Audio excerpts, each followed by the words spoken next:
Well, good morning, you all.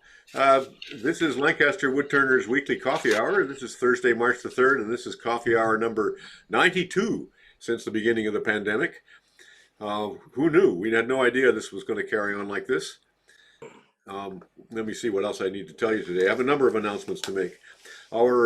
First of all, we had a very nice Lancaster Club meeting the other night, and the videos for that will be posted, I hope, by the end of the weekend. I got somebody else editing those, so it's not on my plate.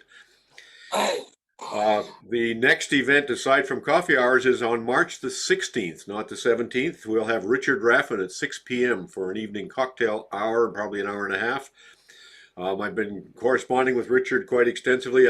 He's been sending me pictures so I can show them from here. He doesn't want to take on screen sharing. It's going to be a fun event. Richard's a great guy. He's got a lot to say. We'll see his current setup. In fact, I have a little video of his current workshop if we run dry on I'll probably show it next week just to tune you up. And if you want to do your homework on Richard Raffin, his website is richardraffin, all solid together, .com.au for Australia, because he lives in Canberra, Australia. We had announced that date for the 17th of March. We were both confused about time zones and international dateline. It turns out that he meant the 16th, and we're going to go with him. So our 16th, his 17th. So it'll be the 16th, Wednesday at 6 p.m. for a fun chat with Richard Raffin. Let me see what else I wanted to tell you today. As you know, we've been breaking out our shorter videos. We've been breaking our videos out into short 10-minute, 5, 10-minute, 15-minute videos and posting them. I've had a lot of good response from that. I would appreciate it if you'd give me a few likes on the videos. Throw a few comments in there. We put a lot of attention into putting these videos out, and a few people give us good feedback, and I get more verbal feedback, but it would be fun to see it show up on the YouTube channel as well. So if you're so moved to give us a like, I'd appreciate that a lot. And in that vein, if there's anybody out there who's on this screen right now who'd like to get involved in editing coffee hour videos, I'm looking for someone to work with, to share the work with, and we'll figure out how the share is depending on your experience. I'm willing to teach and train and coach. I'd like to find somebody to take on part of this weekly workload. So if anybody wants to do that, drop me an email or somehow get in touch. Jim, let's go back to full screen.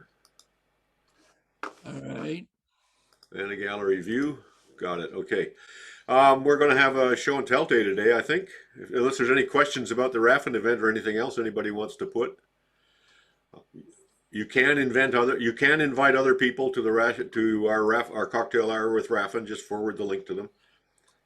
John, what was his website name again, please? It's Richard Raffin. That's RAFFAN.com.au. Okay. The AU's for Australia. Yeah. Who'd like to share stuff today? I've got Harvie Porter up there. I know John Chalikian. I know Mike Peace. I know Kai. Anybody else? Duxbury, use your raise hand. Raise hand is always good. Raise hand helps us a lot. Okay. John Chalikian, are you here today? Can I see you? Can you wave your hand? I think I saw you on. Where's he gone? Well, I have your pictures if you show up, if you're here. I can't see you now. Okay. Everybody good with where we are? Okay. I'm going to start with Harvie Porter. What do you have, Harvie? Okay, if I can screen share. You sure can. Okay, just as far as people were showing shop setups and so on, recently I bought the Rolox system, and one of the nice things is that you put your sanding disc on the little attachment, and you don't have to remove it to change your grits. You just get multiple pieces, these little bases, and they even have a little soft pad that can go on top of that if you want it.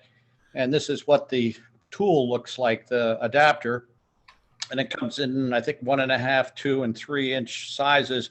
I bought the 2 and 3, but I found that the 2-inch will drive the 3-inch just fine, so I don't even need to swap over the driver part of it. And previously, I had a cabinet set up for all my different grits of my sanding pads. And so when I bought the Rolox system, I added a door, and all my grits are set up in order on the door, and it makes it very quick and easy to jump from one grit to the next as I go. And then I'll just share a couple of the turnings that I've done recently. Have you got a shot of your workshop as well? It would take me a moment to find it. I do have one, but I have a lot of photos. Would have to scroll back a bit. So another time when I'm finished, if I'm finished here, I'll maybe find it and I'll interrupt you later or something if you want. That'll be good. Okay. So anyway, a friend gave me a red oak burl, and I've gotten several pieces out of it. This is the last smallest one that I was able to get. This piece was kind of not, in terms of form, as in classic, but because of the tremendous voids in it, I had to go kind of a vertical piece, and a little more traditional bowl shape on that one. Are these glue? And then are there glue in those pieces, or are they holding together all by themselves? They're holding together by themselves, but a trick of the trade that we have a turner up here in Vermont by the name of Tom Dunn, who does a lot of hollow boring kind of stuff, and some of the stuff he has just got these enormous gaps in it, and so the question is, how do you keep it from blowing apart when you turn the inside? And one of the things you can do is wrap it with that packing wrap, like the saran wrap type stuff, and then put a piece of duct tape around it to keep it from blowing apart. But oftentimes those small kind of wings, I'll call them, often are attached by a hair. I mean, you could easily just take your hand and break it off. But by holding the exterior together, you're able to turn the inside without having it get destroyed. Very nice. Any questions for Harvie on these? Okay. And then I have a large maple that I was able to get some blanks out of and get this pretty large live edge. You can see it's about 14 inches across. And my bowls, just for people might be interested, I generally sign them and burn a couple of rings in the bottom of it. And I never knew how that was done until I saw it on Etsy, and I emailed the shop owner, and you use a piece of Formica. So you put yourself a little bit of a kind of scratch a groove in it, and then push the Formica into that groove at high speed, and it heats up enough to burn on the flat. I mean, I've got a later bowl that I'll show you that I just used the wire for. And here's a little piece of Cuban mahogany, one of our turners had at our raffle. And this is I was able to core that larger maple live edge, and this was a smaller one, came out of that same blank. Kind of unusual. And here's just a more typical cherry bowl. Right here where I live, there's a number of old cherry trees, so I have a pretty good supply of cherry. And there's the burn with a wire burn in it, and the base of that one. And you can see some powder post beetles had a little chance to feast on the blank feast on the tree before I got it. So, is your numbering system like since you began turning? No, people ask that. If you turn 1,000, what I did is back in the year 2010, that was basically, I started with the numbers 100, 101, and so on. And now we're in 22, so it's 12 years later. So the first two digits correspond to 2012. So that was the 8th bowl that I turned this year.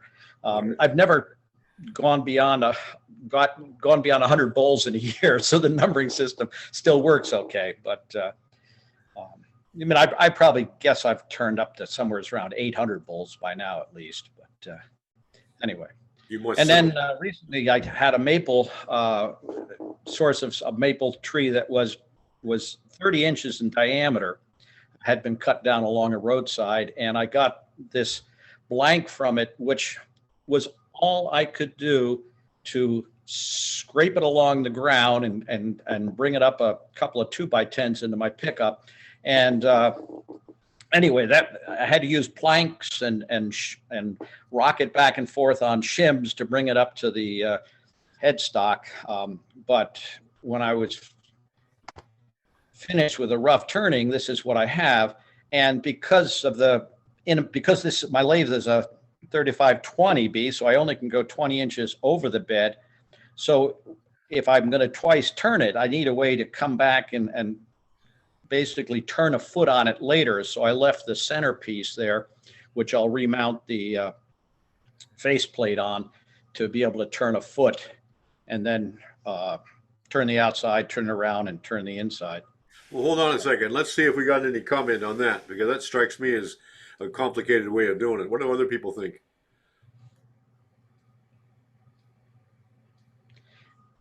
Well, I could have a faceplate on the, where the foot is, but then you're going to have the screw holes or have to turn off that faceplate with a bowl that's going to be extremely large. So I know that's another option, but this is a way that I saw that I could turn a foot, finish the outside, then turn it around, use the foot to mount it and turn because right now it's being held by a chuck. And you're going to mount a faceplate or a chuck on the stub that you've left in the center there, right? I'll remount the faceplate, yeah. Okay. A couple of comments. This is Ron Sheehan.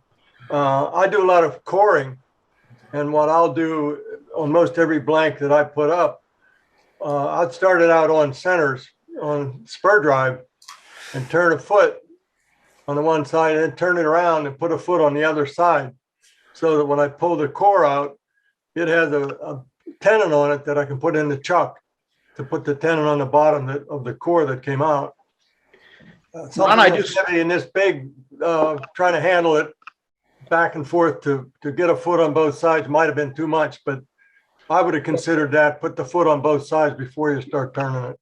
Yeah, well, Ron, I do something similar when I have a bowl that's less than 20 inches or a blank that's less than 20 inches. And rather than putting 2 feet, a foot on each side, I use the wormwood spur, the little wormwood screw.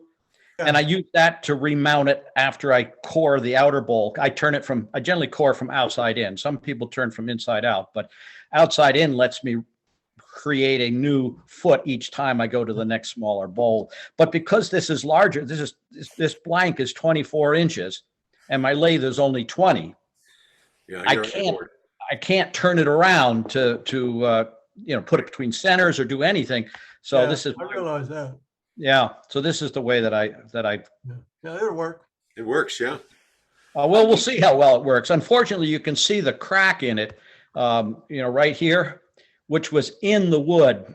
When you turn it, you don't know what you're going to get. And so I may have to, and there's a little more over here, when it dries and I start turning it, I might find I have to fill that crack with some kind of epoxy and coffee grounds or something to make it solid. So what I've been doing to fill cracks like that, I'll put tight bond in there and sawdust. And I keep building that up. Right. And it looks a lot nicer when you're done because you can sand it out and all you see is a little bit of the crack. You don't see any bleed over especially with the super glue and such. But I like the tight bond and sawdust as a filler. Gotcha. How'd you get that up in your lathe? Do you have an engine hoist in the ceiling or what? Yes, it's a come along, an old Sears belt come along. But unfortunately, this blank was so large, I had to swing my lathe out away from the wall, and I have that come along on a pipe. And so when you get a 19-inch blank that's solid wood, and you're trying to put it on the headstock,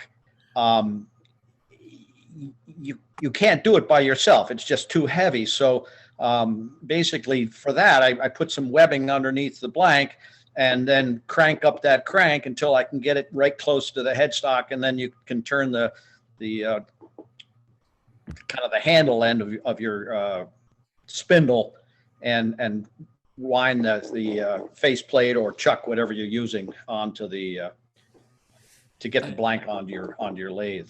So yes, that's what that is. Strong chuck, are you using a stronghold? No pun intended, but Yes, yeah, I do have the stronghold, and for this one, I bought I think it's the 5-inch jaws, and that's what I turn the inside of this with a stronghold holding the 5-inch. Okay. Question here, Alan. Yeah. Harvey, two questions. One, you have anchor seal or something on that now? That's what I just painted on there. Yeah. Okay. And then approximately how long will you let this thing set before it's ready for final turning? For this one, this size, it's going to be I'll let it go for at least a year, probably. Thank you. I'd be concerned about splitting, cracking down at the base with that. That looks like a pretty big plug. Well, we'll have to see, but it was the only option. You know, either that or I do a once turned bowl is Yeah. the other option. But there's really no way to come back for me to come back and put a foot on it. I suppose. Yeah, You know, I've got a 2436, and I have a hard maple blank. I worked my buns off to get the thing off a stump the city had left behind, and had a beautiful blank turned. And in fact, I think I cored it and got a massive crack in it. But because I left it pretty thick. I've also got a cherry that's about 22 inches, which ended up with a punky limb right in the middle, unfortunately. It's down in my basement. I just have never had the guts to put it back on the lathe. I guess if I got into all the polymer stuff that's going on these days, it probably could be rescued. But That's wood for you. It ain't perfect. Comes off. I don't have pictures, I but don't think that'll affect it at all because there's no expansion right in the center. possibly. I always had trouble with thick bases. If I go a little bit too thick on the bottoms, they end up cracking around the tenon. Just for lifting, I have a rowing. My grandson or nephew picked up a rowing machine on big garbage night one night, and I fastened it crossways, so at 90 degrees angle. I've got a 11-foot ceiling in my garage, and put a chain hoist on it. And those days are over for me, but it worked really well. I just could load it up off the lathe and swing it in, and you could maneuver it right to a few millimeters to position it on the chuck. Yeah, you'll have to. You still have that set up? You'll have to show us because I have a hard time visualizing it. Yeah, I could take a picture of it and maybe for next week and bring it up. Yeah. That'd be nice. Yeah. So. Okay, let's push it along. We got a lot of people who want to show. What else you got there, Harvey, or are you done? That's it for me. Okay. That was very interesting, especially the big bowl. Let me start with Kai. What do you have, Kai? I've got some workshop pictures I could share, or I can share. Please do. Okay. So that should have come up now. Is that okay? Yes. Yeah. Yes. So we talked about storage solutions for workshop equipment, and when I got my workshop, I decided to build lots and lots of drawers that you can see in the background. All in all, I think more than 40, and also to use the walls to hang a lot of things to the walls. So that's the idea, drawers and using the walls. And then when I need the tools, I just take them out and put them on this kind of tool thing here, support. And because for one job, you normally don't need that many different tools. So I just take the ones I need and then I put them back. And for another job, I get maybe other tools. And also on the other side of the lathe here, there's an outboard turning arm. And I normally don't use it a lot. So I put another tool holder onto the outboard thing. So I can place tools here and here. And that's enough for the job I'm doing. So nice lathe. We haven't explained what brand is that? it's a Geiger lathe, and I think this design started in the 60s, maybe mid 60s or something like this. And I bought it secondhand. Explain the tailstock. The what? Sorry. Tailstock. That it's got arms and levers, and man, that's This thing here. Yeah. Yeah. Yeah. Okay. That's just for drilling. So you can kind of unlock the spindle here, and then you can move the Ram. tailstock. It's the ram.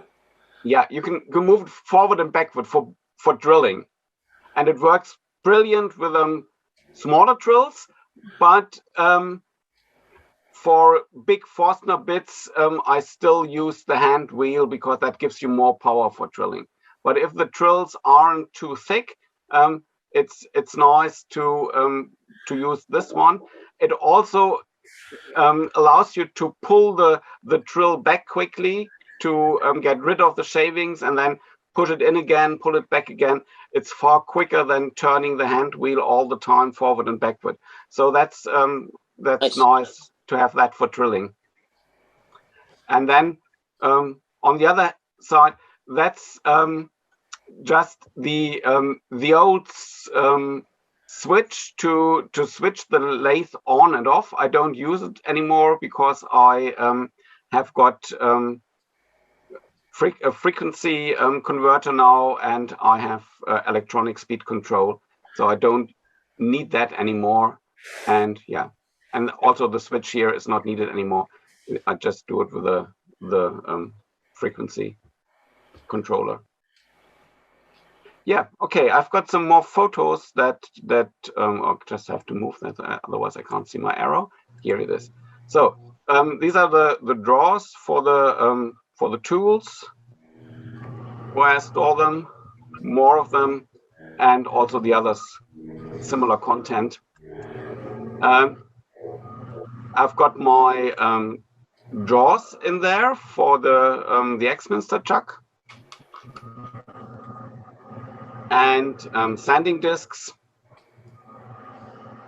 They don't all look that nice, my drawers, so I took a photo of that one to show that not everything is in order.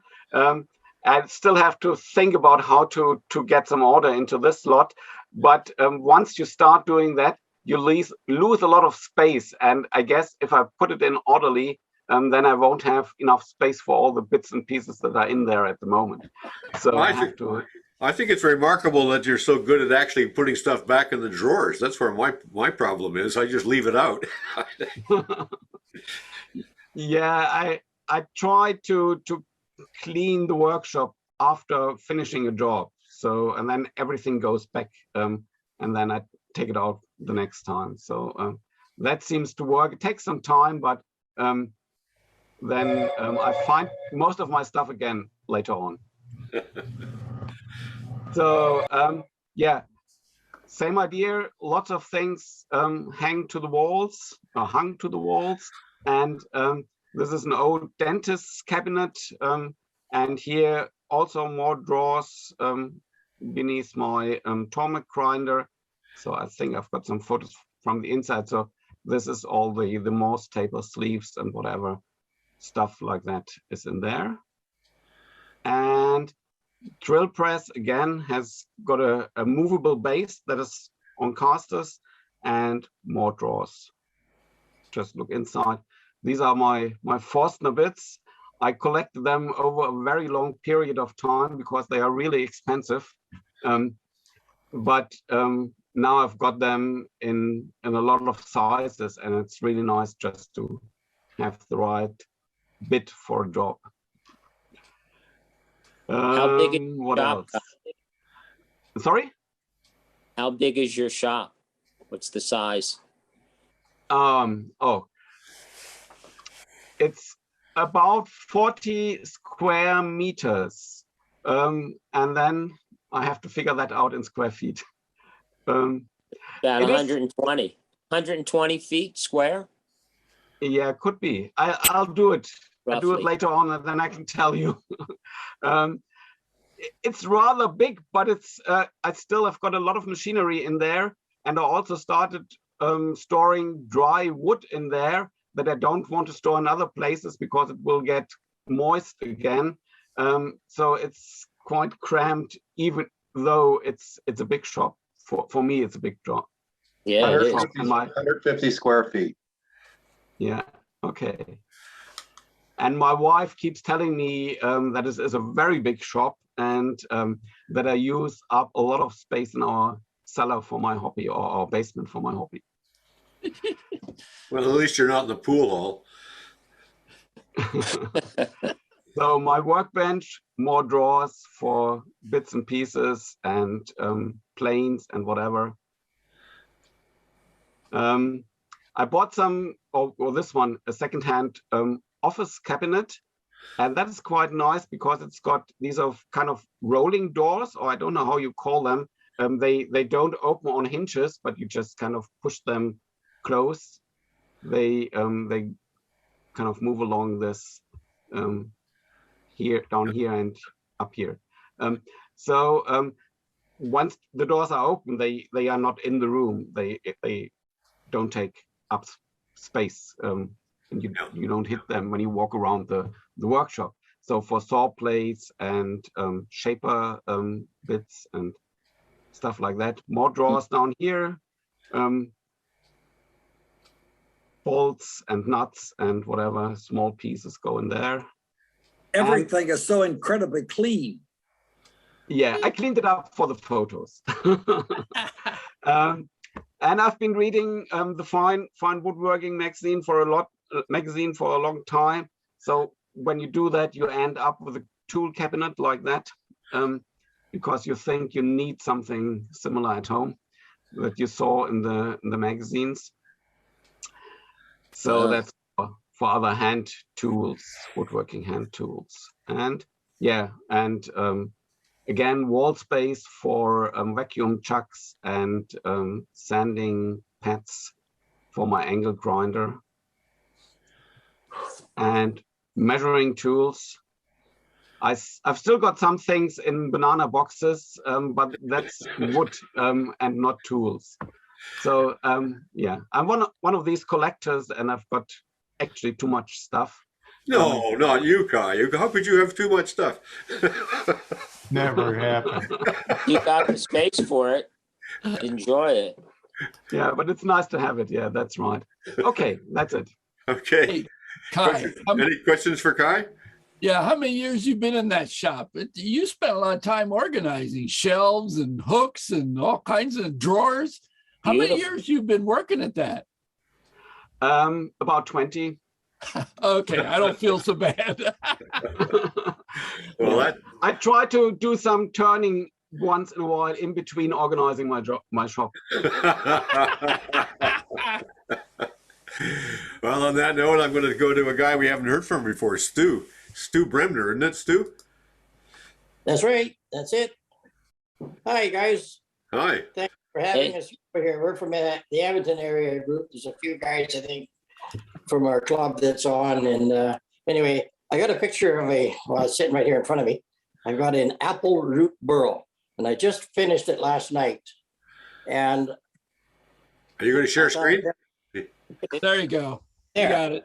Okay, what you see is the bottom of it now, and I just put a flood coat on the base. I turned the base off and I just put a flood coat on last night, so it's a little bit soft. It is dry to the touch, but I'm going to flip it over here so you can see the other side of it. A lot of reflection from the light, but that's a lot of epoxy on the wood, I guess, isn't it? Actually, it's not. There's a few. I filled the grooves and cracks in it. Oh, I've been working on this thing for about 5 years. This is one of those things that sat on the bench and I could put some epoxy in here. I got some left over. I'll throw it in, and I just a little bit here and there. And anyway, I finally got serious about it this year, and I got to this point. But it's fully flood coated, and it's just made this thing pop. And it's a beautiful piece of wood. I had a hard time turning whatever I could turn, and a lot of it is done by hand. There's a lot of hand sanding. There's Dremel work in it and everything, but I'm very happy with it. And last night I just got the final, so it's all done.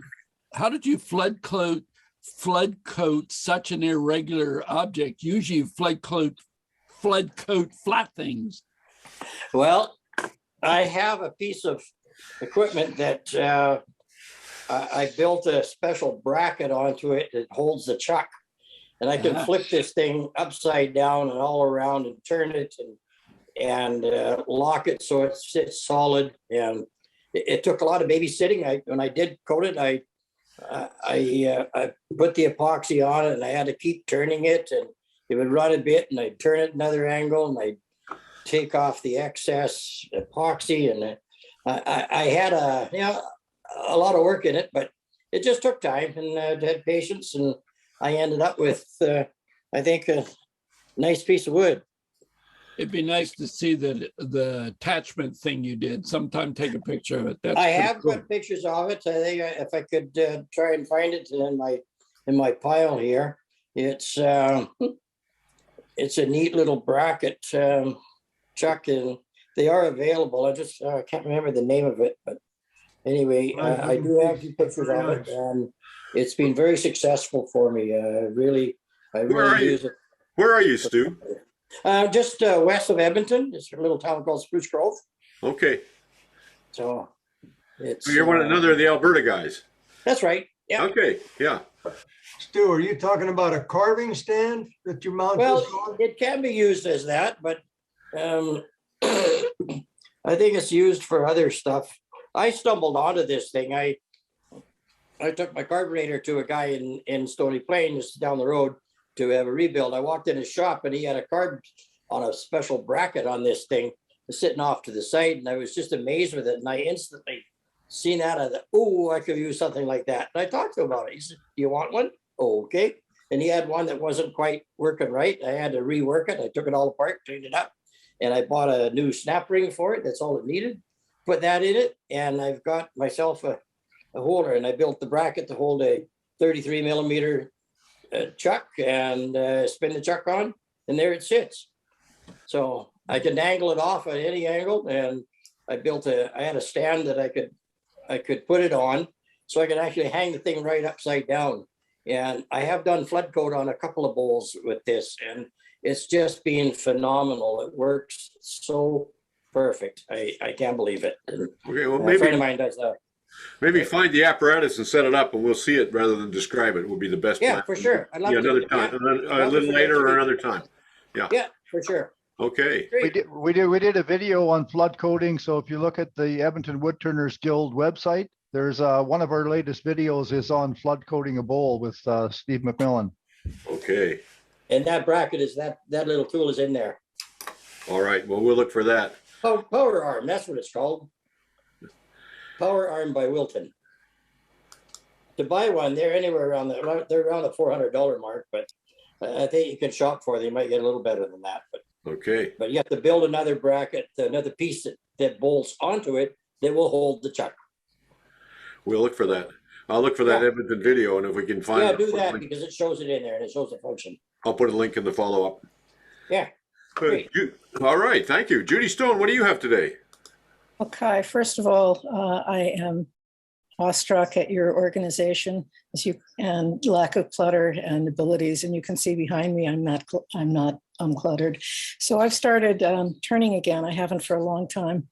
And we can see it. Yep. Yeah. That's good.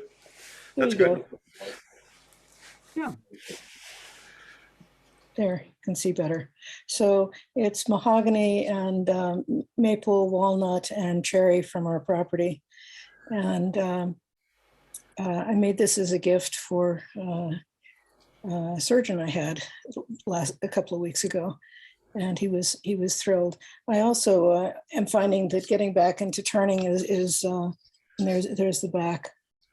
So it's good therapy for. Making sawdust is good therapy for what's going on in the world now, right? Absolutely. Yeah. How did you make? How did you make those diagonal wedges in there? How did you make the wedge in the first place before the? I hired Mark. Got it. Okay. So, he cut it because he doesn't let me use sharp tools like that, and glued it up into rectangles. And then we glued up the rest of it in different patterns. So some are in the center, some were off center like this, which works better than going in the middle. How many did you make? I just did the one this week. I've made about a half dozen of these so far, and pardon, Mark? And really love it. It's one of the nicest gifts I make for people. It's a nice design. Yeah, Very nice. Very nice. Yeah. and finish it with mineral oil. Very nice. Yeah, the cherry is from our property. Any questions for Judy? Taper jig, Mark? Yeah, taper jig, sure. In the planer. Yeah. Yeah. Any other questions for Judy? Thanks. Okay, thank you, Judy. I'm going to get back to a gallery view here. Who else have I got here who hasn't been doing show? Okay, Mike Peace. Okay, I want to show you a few shop pictures. I had it up. Here we go. Can you see that? Yes.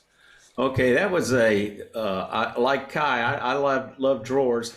And a friend of mine, when I asked for some assistance for some consultation, he said, make it like a machinist chest from small to medium to large. And turns out he was absolutely right. And I've got this little table slide out desk thing that kind of helps. And then I've got this thing at the top with a tool holder with a cleat, and that comes off and I can use, well, we'll come back to another picture. There's my tool storage carousel on an old repurposed desk chair I found out on the street corner.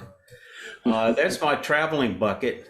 What do we want to, was there a question? Well, unlike a lot of guys, you store your tools point down, which I totally. Oh, absolutely. The idea of a sharp pointed tool sticking up just freaks me out. One slip in your shop and you're liable to bleed out before you could reach for a phone. That's my traveling tool bucket. And now that I do some teaching in my shop, so I have a mini lathe, and I just created a second bucket for that, so I can put the tools the students using over near them. And it's got different size holes, and it'll hold live centers, drive centers, and so forth. There's my shop storage on the wall. I've got a French cleat system, which I just love, and it was especially handy when I recently upgraded my Powermatic to the Centennial model, and I moved it down about 18 inches to give me some more room, so I had to slide things down on the wall. So I've got everything I can easily reach out for all my small stuff on the wall. And Mike, I might be the only one that doesn't know what a French cleat is, but could you explain it, please? Yeah, a French cleat is just a piece of plywood. There's different styles, but mine uses a 45-degree cut. So the cleat, the part that you see facing you, behind the top of it has a 45-degree slope, and the cleat is on the back of each one of these apparatuses, and it just drops right in. So I can lift it up and move it, or just cut off a little 45-degree angle on a piece of plywood, slap it on the back of anything I want to hang, and I can hang it anywhere. So that's why you can see these little small holders stuck. And even I've got a monitor over to the right here. You can see I supported it on 2 different cleats. Brilliant. Yeah. So this is a unit that I made. I had a desk here that was just totally horizontal spaces, just collect space. And I made this unit. I spend a lot of time designing my unit. So I've got cabinet drawers on the left. I've got my wood burner in there. The little opening in the middle is for, I stick my drills. And then the closed cabinet in the upper right hand corner is for my trend air shield. I turned all these knobs. I get a kick out of seeing turners that will go out and buy knobs instead of turning them. But I did an article for American Woodturner in conjunction with this on how to turn a knob. Let me see if I missed one up front here. Okay, so there's that same cabinet. I was able to adapt my little wooden bedway extension so I can slide my tailstock onto it, and it's on casters, and I can just roll it away. It's not as handy as a swing away, but it was a lot cheaper, except for the labor. And I really needed all this storage space. In this picture, you can also see the small lathe stand I made for my little Laguna teaching lathe, and it's got a drop front cabinet and as well as 4 drawers. And this cabinet that's on my Powermatic, It's the same one that I built originally for my B model, which I recently sold when I acquired this.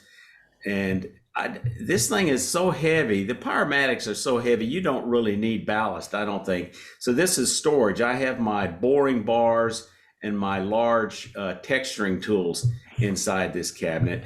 The previous one, because of the webbing and the changed design, this is the same cabinet, but it sits a little lower on the B model, which makes it a trade-off. You have more room here above the cabinet to put tool rests and such, or in my case, I put a piece of granite on it from a kitchen remodel, but you had a little less room to sweep under it. And then when I adapted that same cabinet, I had to ditch the granite because I couldn't afford to waste that space. So I did stick a piece of granite inside this drawer because it didn't take up that much space.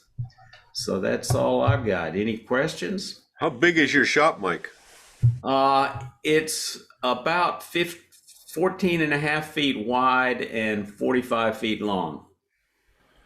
That's not a drawer. That's a door. It's a door. It's not a drawer. No, that swings down. I got this idea from visiting Joe Ruminski up in Asheville, North Carolina. He had one of these, and I thought, wow, what a beautiful design. And I had it was from scraps I had in my shop, even the hinges I had in my shop. Now, how many lathes are in there? I have three, but one of them is one I started with, little Jet 1014. It's now a dedicated Beal buff, and it's behind me. It's behind this curtain you see to the left. Right. I have a question. What's the granite for? Well, the granite is just to give it some extra weight. Again, I didn't think it was necessary, but they had a piece of granite when they remodeled my kitchen. So I had them cut it to size so I could lay on top just to give it a little extra weight. But this C model is 96 pounds heavier than its predecessor B model. Well, I have a B model, and it walked across my painted garage floor when I put a piece on. So I put rubber belting, mine belting pads underneath each of the feet, and that kept it in place then after that. I guess it all depends on what you turn. I don't turn big stuff because it's just too much work for me. And but we have a wood turner in one of my clubs, West Jones, that does almost nothing but large pieces, and he had the A model. And I asked him about ballast, and he didn't have, and I visited him in his shop. He didn't have any ballast on his.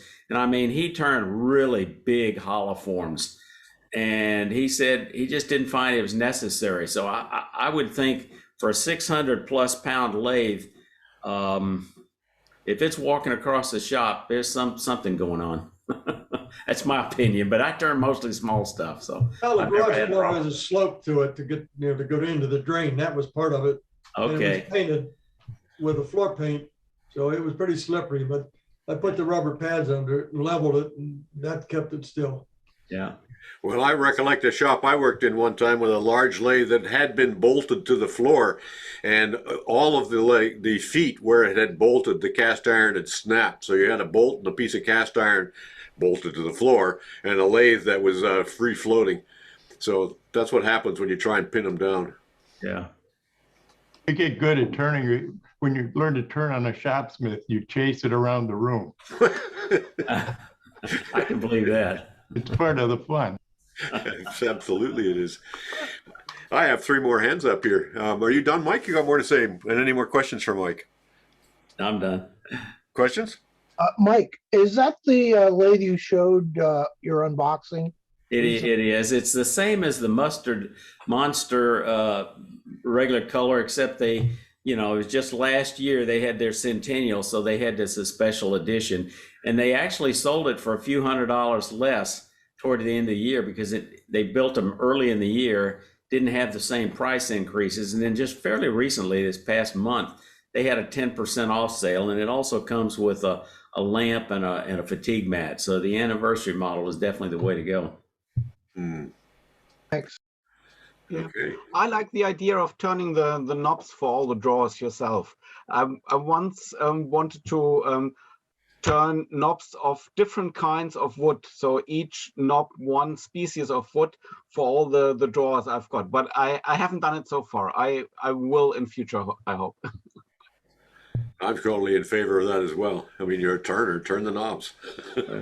Well, it did give me an article in American Woodturner. Well, after you've done a dozen, you'll be pretty good at it too. Yeah. That's the thing I see. Some people, I like to turn a bunch of multiples. I find that the only way I'm going to learn how to do it is to turn a half dozen or more. Other people turn one and move on. So different tastes. Let's see. Bowman, what do you have? Bowman, Luttrell, and Duxbury. Hey, so it's my turn. Okay. Yeah, be tight though, quick. Ooh, he knows he has to tell me that. So yeah, I do. Well, I want to show you my shop, I think. Go for it. See if I got this, John. Maybe I'm do better.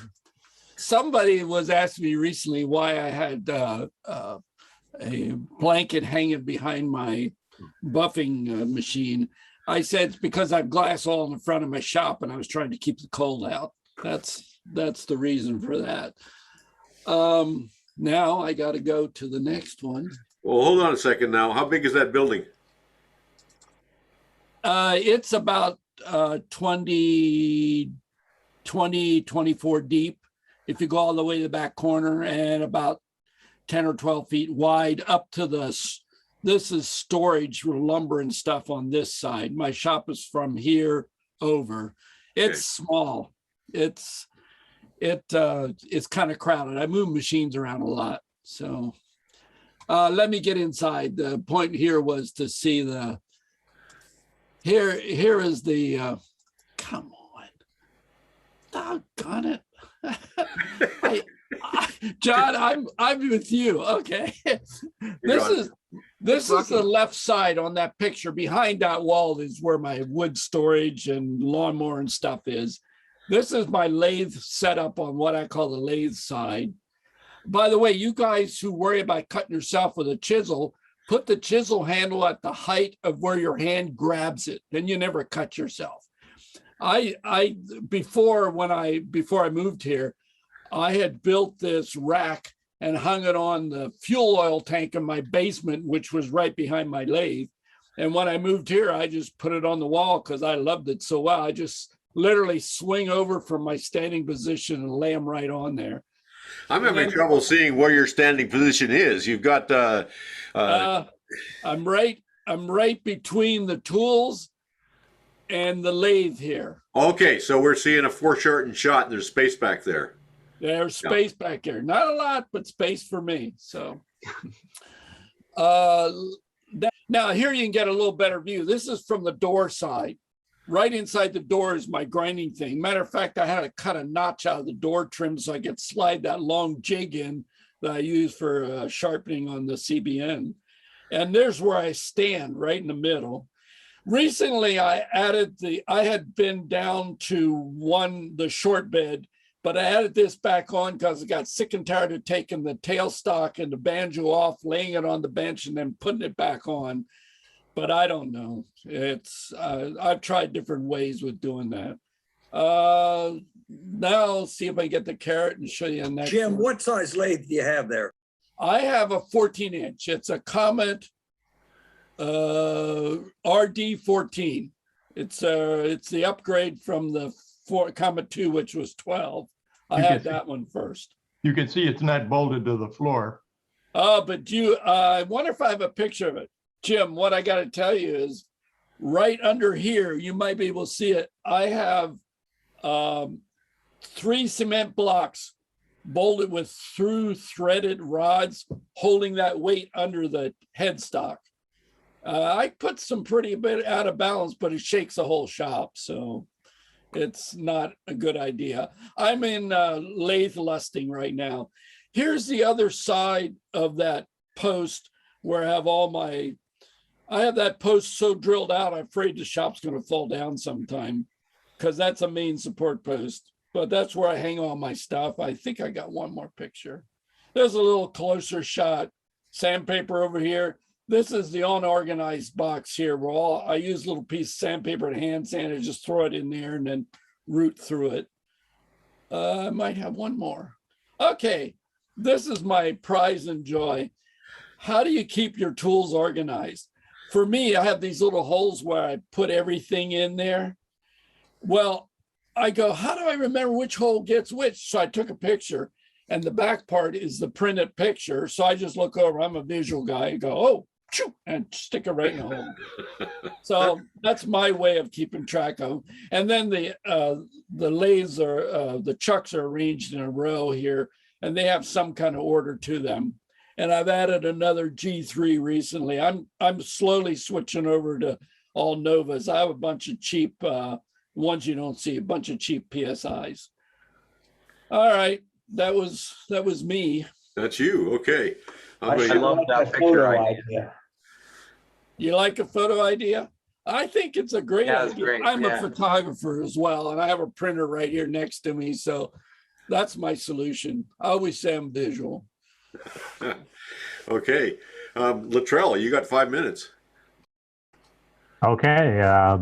Let me show you a few shop pictures here. Let me go into share mode. Okay, so you should be able to see that picture. Yep.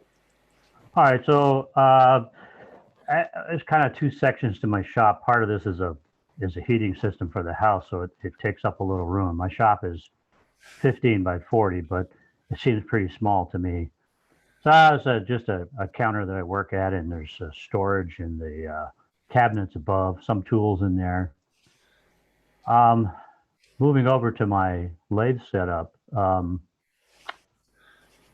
on a second. I'm seeing a shopsmith in the corner of that picture too. Yeah, there is. Hang on.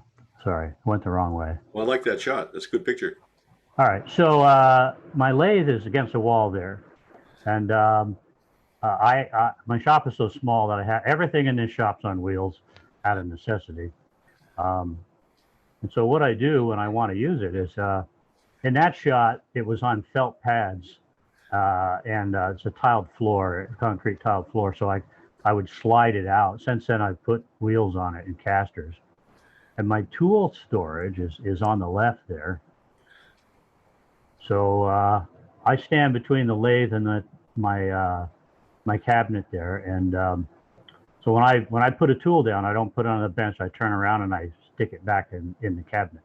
I don't even have to look anymore. I know where they are. I've done it enough. And the little I added the little cabinet below. I don't have a more close-up picture, but to put all those other little pieces, and there's sliding plexiglass in front there, so that I don't fill it with chips, because everything gets filled with chips. When I designed my shop, or when I rebuilt my shop, I added other cabinets. Rather than having multiple doors to open up, I had the wall space there, so I decided to, each cabinet has its own set of tools depending on what I'm doing with it. And yeah, you did notice the shopsmith. The shopsmith was actually my first lathe, and kind of what got me into it. So I keep the shopsmith. I don't use it for lathe work anymore, but as Jim Duxbury and I talked about before, it's nice to have for other operations. So as you move more to the right, different cabinets are carrying different tools. This is the other end of the shop, and unfortunately, the heating system for the house takes up quite a bit of room in probably a quarter of the shop. I built cabinets. Everything in these other cabinets that I built, there's either shelves or drawers. I've got drawers with turning stuff, and then there's shelves for smaller tools that I just don't have bench space for. And that's kind of, so you can kind of get an overall view of the shop that way. My dust collection system, you see the white pipe on the right side there? I use a flexible hose, and I move that from tool to tool. And on the outside wall here, you can't see the door there, but there's a hatchway that goes up through there. And I have another shed outside, and my dust collection system is in the shed outside, so that I don't ever have to deal with the dusty bags in the house. And it's a 2-stage system, so I just, with only a 30-gallon drum. So if I'm planing wood, I have to change it quite often. So how are you using the windows in that shop? Have you got a bench or a table under them? I can't see from here. No, that's just a shelf. That's the west wall of the house. This is a basement wall, but the basement's only 4-foot concrete walls. When I built the house, I put 5 feet of standard construction on top. So the rest of the downstairs space, which is my wife's studio, has 9-foot ceilings. This was 9-foot ceilings, but I took up some of it with the drop ceiling. I have doors to the outside in my shop, but no windows. And I often think if I had windows, I'd have my workbench right under them. I could have, but I would have lost too much space that way. So I didn't. But I do like having the windows there. So let's see. Oh, that was it. That's the outside shop. So that's a little bit of a shop tour. It's all I had. Okay. And your share if you can, or I will. I got it. I got it. There you go. Ed, I have a question on your Grizzly lathe. You said you put it on casters now. I've always been leery of that. That's about the only machine in my shop that isn't on casters. And I'm just wondering, does yours want to walk? The kind of casters I use, it doesn't stay on the casters. You push the casters down by your foot to move the lathe, then you tip them back up. So the answer is no, because it's not on the casters when you're using it. Got it. I recently put those on. I think I found them for $40 on Amazon, and you can get some that'll hold. The ones I found held 600 pounds for $36 or something. Then I realized I should have got the ones that hold 900 pounds for like $42. I didn't see them. So if you get those, get the ones that hold, depending on this, my lathe weighs 600 pounds. So get the heavier ones. You can move it fairly easily, but you got to kind of pull the sides and get the wheels in the right position before it moves properly. Don't forget, he started turning on a shopsmith, so that's no problem at all. You're right, Jim. I know about that bouncing across the floor part. You need to wear roller skates with shopsmiths. Yeah, you put 2x4s between the wall and the lathe so that it doesn't run into it.